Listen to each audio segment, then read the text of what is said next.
ये cocoa island China को दे दिया भाड़ा पे। चाइना वहाँ एयरबेस बना रहा है, हमारे पास नौसेना है ना। पूरी दुनिया बिजी है यूक्रेन की लड़ाई में, गाजा की लड़ाई में। इससे अच्छा कोई मौका नहीं है। मोदी जी घेर लीजिए और सीधा बोलिए कि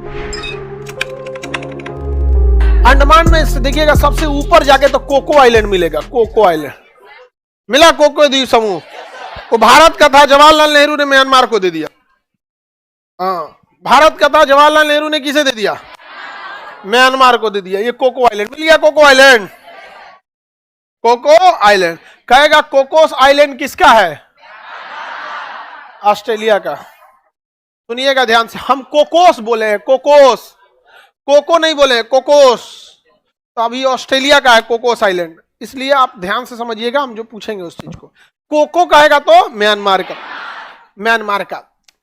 देखिए ये है आपका कोको आइलैंड। म्यांमार से विवाद चल रहा था तो म्यांमार का हो गया ये कोको आइलैंड। म्यांमार ने, जवाहरलाल नेहरू ने दे दिया। इस सब का एक बहुत बड़ा रीजन क्या था कि आप किसी भी चीज के डिसीजन को 50 साल बाद देखिएगा ना तो डिसीजन आपको अच्छा ही गलत लगने लगेगा। लेकिन जिस समय तत्कालिक परिस्थिति होती है उस समय डिसीजन बड़ा टेढ़ा हो जाता है। उधर से जिन्ना जो था उसको ऐसा न तांडव मचाया था कि उधर से कश्मीर का विवाद चल रहा था, नीचे में मान के चलिए श्रीलंका से विवाद हो जाता, इधर म्यांमार से हो जाता। तो पूरी दुनिया में हम लोग जहां जाते लोग ना तो हो जाता कि भाई खाली बवाले करके आ रहा है। और हमारी उस समय छवि अच्छी नहीं थी, इकोनॉमी अच्छी नहीं थी, पैसा नहीं था हम लोग के पास। तो पैसा वाले को, जैसे एक मोहल्ले में आपका पैसा वाला आदमी है तो उसका लोग सब बात सुनता है, चाहे अच्छा हो या गलत हो, लेकिन उसका वर्चस्व रहता है।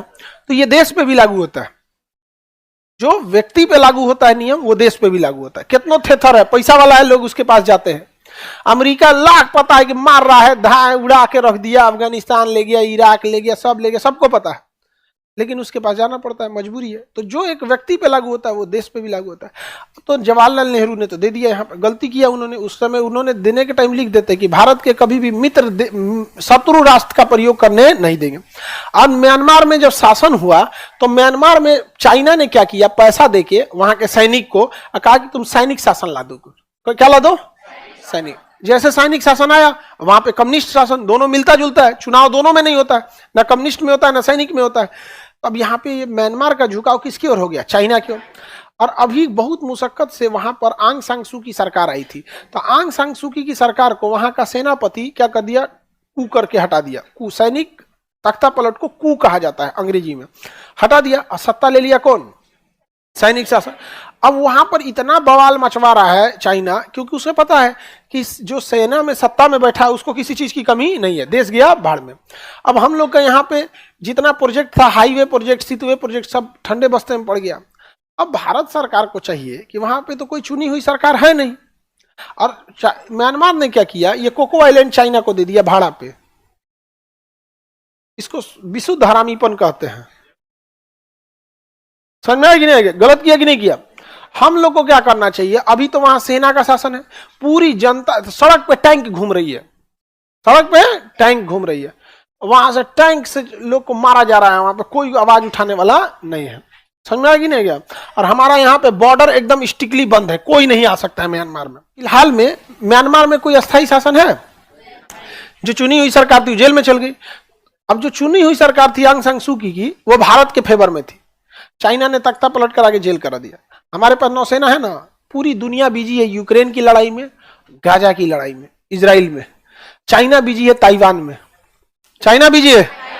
इससे अच्छा कोई मौका नहीं है। मोदी जी घेर लीजिए इस कोको आइलैंड को और सीधा बोलिए कि हमने यहाँ चुनी हुई सरकार को दिया था, या तो आंग सांग सू की सरकार वापस कर दो, नहीं तो मेरा द्वीप वापस कर दो। हमारे दोनों हाथ में लड्डू है। अगर आंग सांग सू की सरकार आ गई तो भारत के फेवर में, और नहीं आई तो आइलैंड हमारा हो गया, जाओ तुम्हारे काम से खत्म, हमारा था यहाँ। तो ये कोको आइलैंड बताइए वापस आना चाहिए कि नहीं आना चाहिए? बिल्कुल आना चाहिए यहाँ पर। और उसके बाद समझौता जब होगा तो भैया हम, चाइना थोड़ी हमसे लड़ने आएगा, तुम्हारा है। जैसे आप जिस लॉज में रहते हैं वो मकान मालिक जमीन बेच दिया तो आपको क्या करना पड़ेगा? चुपचाप खाली करके जाइए, कब्जा कर लिए हम लोग यहाँ पे। चाइना वहां एयरबेस बना रहा है। दिक्कत क्या है, यहीं से हमारे पास यहाँ श्रीहरिकोटा है, सीधा बिना रुकावट मारेगा मिसाइल अगर किसी युद्ध हुआ तो। यहाँ से व्हीलर द्वीप है, दिख रहा है। भारत के जितने बड़े शहर इधर देखिए, कलकत्ता, भुवनेश्वर, चेन्नई, विशाखापट्टनम, ये सब एरिया में यहाँ पे। समझ आ रहा है कि नहीं आ रहा है यहाँ पे? इतना खतरनाक व्यवस्था करके रखा है। तो हम लोग तो हाथ पे हाथ रख के बैठे हैं। रीना कुमारी कह रही है वहां बिहार रेजिमेंट को भेज दीजिए। बिल्कुल बिल्कुल एकदम सही बोल रहे। हाँ, बिहार ऑक्युपाइड एरिया हो जाता हो।